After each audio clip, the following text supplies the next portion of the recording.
Praise lord. దేవుని నామానికి మహిమ కలుగునుగాక. ఈ సమయంలో దేవుని మాట మీతో పంచుకోవాలని ఆశ కలిగినాను. 84వ కీర్తన 6వ వచనంలో వారు బాకా లోయలో పడి వెళ్తున్నారని వాక్యం సెలవిచ్చింది.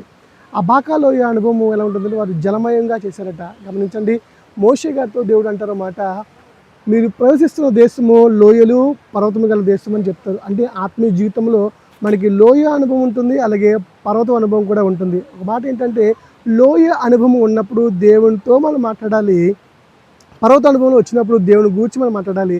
ఏది ఏమైనా కూడా మన ఆత్మీయ జీవితంలో కష్టము, బాధ, ఇరుకు, కన్నీరు సర్వసాధారణము. కానీ ప్రతి విషయంలో కూడా దేవుని విడిచిపెట్టగా ఆయనతో మాట్లాడుతున్నప్పుడు ప్రతి బాకా లోయ కూడా జలమయంగా మార్చబడి వాడు సంతోషంగా దాటిపోతారని వాక్యం సెలవిచ్చింది. కనుక నువ్వు నేను కూడా ఒకవేళ బాకా లోయ అనుభవంలో ఉంటే కనుక దేవుడు దాన్ని చెప్తే మాట జలమయంగా చేసిన తర్వాత మనకి విజయం ఖచ్చితంగా వస్తుంది. హల్లెలూయా, ఆమేన్.